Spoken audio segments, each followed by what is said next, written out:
कुछ समय से गांव के सभी लोग बहुत परेशान थे, क्योंकि रात होते ही उनको उनकी छत पे किसी के चलने का एहसास होता। चलने के साथ पायल खनेकने की आवाज भी आती, लेकिन डर के मारे किसी की हिम्मत ही नहीं होती कि वह छत पर जाकर देखे आखिर मामला क्या है। फिर एक दिन राजू और उसकी पत्नी सीमा सो रहे होते हैं।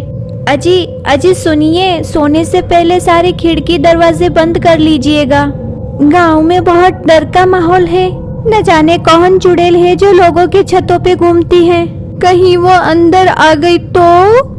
चल बेवकूफ डरपोक कहीं की, मैं इन ढकोसलों से नहीं डरता। अगर हमारी छत से आवाज आई तो मैं खुद छत पर जाकर उस बहरूपिये का अपने डंडे से सर फोड़ दूंगा। फिर रात 12 बजते ही उनकी छत से किसी की चलने की आवाज आने लगती है। अरे नास पीटे खाली जबान के आदमी, बोलते ही ये आज हमारी छत पर आ गई। अरे बेवकूफ डरपोक मोटी औरत, सारी हिम्मत मुझ पर ही दिखानी आती है तुझे। एक बहरूपिया चुड़ैल से डर रही है। अभी रुक, मैं छत पर जाकर उसे सबक सिखाता हूँ। तू भी चल मेरे साथ। ना बाबा ना, मैं नहीं जाती। मैं अपने पैर पर खुद ही कुल्हाड़ी क्यों मारूं? मुझे अपनी जान प्यारी है, तुम ही जाओ। फिर राजू छत की ओर निकल पड़ता है। छत पर पहुंचते ही राजू की आंखें फटी की फटी रह जाती है। वहाँ पर एक डरावनी चुड़ैल खड़ी होती है। आज मुझे मेरा पहला शिकार मिला। आ गया तू, आज तो मजा ही आ गया। अब तेरे शरीर की मदद से मैं पूरे गांव पर कब्जा कर पाऊंगी। नहीं नहीं चुड़ैल जी, मुझसे गलती हो गई। मेरे बीवी बच्चों का क्या होगा? मुझे माफ कर दो चुड़ैल जी। तेरी हिम्मत कैसे हुई मेरे शहर के टाइम मेरे सामने आने की? अब तुझे तेरी गलती की सजा जरूर मिलेगी। फिर चुड़ैल उसे अपने साथ ले जाती है। सीमा सीमा। फिर उसकी आवाज सुनकर सीमा खिड़की के पास आती है। खिड़की से बाहर का नजारा देखकर वह हैरान परेशान हो जाती है। वह देखती है चुड़ैल उसके पति को अपने साथ ले जा रही है। हाय हाय, मैं लुट गई, मैं बर्बाद हो गई। वो चुड़ैल तो मेरे पति को ही उठा कर ले गई। अब मैं क्या करूं? हे भगवान, अब मैं क्या करूं? मेरी मदद करो। सुबह होने पर ये बात सारे गांव में फैल जाती है। अरे भाइयों, वो चुड़ैल कहाँ ले गई होगी राजू भाई को? मुझे तो बहुत डर लग रहा है। मुझे लगता है वो चुड़ैल अभी तक तो राजू को चट कर गई होगी।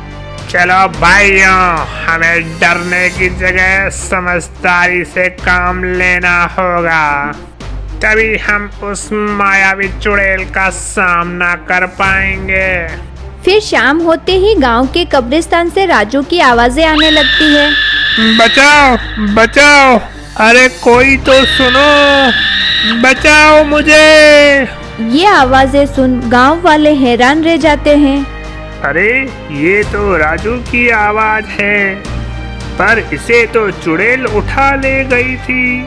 मुझे लगता है चुड़ैल इसे उठा कर ले गई और यहाँ इस कब्रिस्तान में कैद कर दिया। हमें चलकर उसे बचाना चाहिए। पर भाई, इस कब्रिस्तान में जाएगा कौन?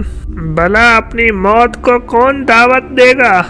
हमें ही जाना होगा और राजू को छुड़ा कर लाना होगा। आखिर वो भी हमारा ही साथी है। फिर वो दोनों कब्रिस्तान की ओर चल देते हैं। वहाँ से राजू की आवाजें आ रही होती है। बचाओ बचाओ बचाओ। जैसे जैसे वह आगे बढ़ते हैं, वहाँ से और खतरनाक आवाजें आने लगती है और तेज हवाएं चलने लगती है।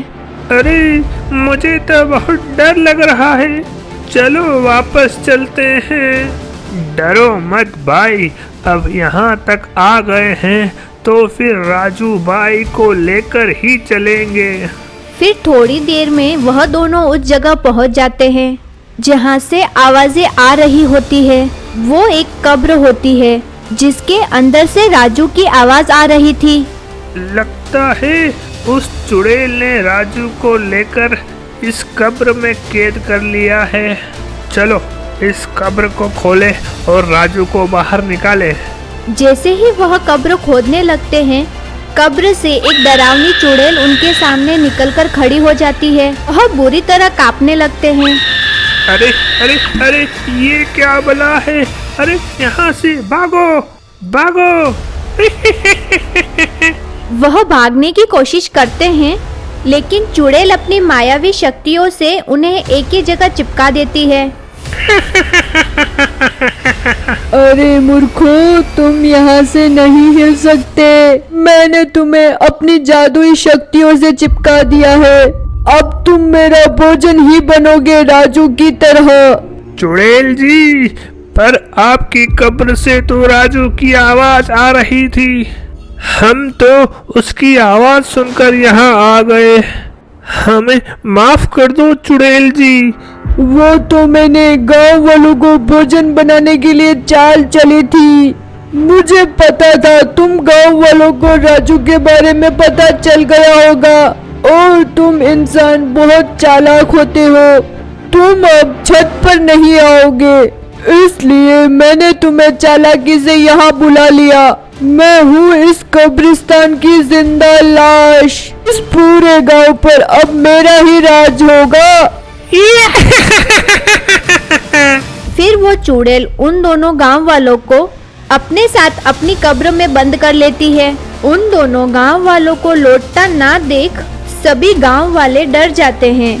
भाइयों, मुझे लगता है कुछ अनहोनी हो गई है हमारे भाइयों के साथ। अब तो राजू की भी आवाज नहीं आ रही, एकदम सन्नाटा हो गया है। हाँ भाई, मुझे लगता है हमें गांव के पंडित जी के पास चलना चाहिए। वही हमें इस मुसीबत से छुटकारा दिलाने में मदद कर सकते हैं। फिर वो सब गांव के पंडित जी के पास पहुंच जाते हैं। पंडित जी, मदद करें, गांव में कोई चुड़ैल आ गई है। उसने गांव के 3 लोगों को गायब भी कर दिया है। अब आप ही कुछ मदद कर सकते हैं, नहीं तो क्या मालूम वो अगला नंबर किसका लगा दे। पंडित जी उनकी बातें सुनकर अपनी आंखें बंद करते हैं और अपनी दिव्य दृष्टि से चुड़ैल की हरकतें देख लेते हैं। सभी गांव वाले हाथ जोड़े खड़े रहते हैं। फिर कुछ मिनटों के बाद पंडित जी अपनी आंखें खोलते हैं। गांव में एक मायावी चुड़ैल का साया पड़ चुका है। गांव के किसी उद्दंड व्यक्ति ने कब्रिस्तान में जाकर उस चुड़ैल की कब्र पर थूक दिया है, जिससे उस चुड़ैल को गुस्सा आ गया। अब वह सबकी जान की दुश्मन बन गई है। तभी पीछे खड़ा हरिया बोलता है, पंडित जी, याद आया मुझे, कुछ दिन पहले आम खाने का मन हुआ। मैं कब्रिस्तान में लगे आम के पेड़ पर आम खाने गया था। मैंने आम तोड़ा पर वह बहुत कड़वा था, तो मैंने वहीं थूक दिया। ये मुझसे क्या अनर्थ हो गया। हे ईश्वर, अब जो हो गया सो हो गया। अब हमें उस कब्रिस्तान की जिंदा लाश से आजादी पानी है, नहीं तो वह सबको ही निगल जाएगी। तो हम क्या करें पंडित जी? उस चुड़ैल की जान उसके मुर्दा शरीर में है। अगर हम उसके मुर्दा शरीर को गाड़ दें तो वह खत्म हो जाएगी। फिर अगले दिन ये आवाजें सुनकर गांव वाले समझ जाते हैं कि ये उस चुड़ैल का छल है। भाइयों, अब क्या करें, कुछ ना कुछ तो करना ही होगा। हरिया भाई, आज तुम और मैं चलते हैं। मैं उसके सामने आकर खड़ा होऊंगा, तुम उसके मुर्दा शरीर को पीछे से ले जाना। क्यों, कैसी लगी मेरी तरकीब? अच्छी तरकीब है। चलो आज हम इस चुड़ैल के आतंक से इस गांव वालों को बचाएं। फिर वह दोनों जाते हैं। हरिया पहले ही पेड़ के पीछे छुप जाता है और भीम उस ओर चला जाता है जहाँ से आवाज आ रही होती है। उसके वहाँ पहुँचते ही वह चुड़ैल वहाँ आ जाती है। एक और शिकार, तू तो हट्टा कट्टा है, तुझे खाने में तो बहुत मजा आएगा। इतने में हरिया पीछे से आकर उसकी मुर्दा लाश को वहाँ से ले जाता है।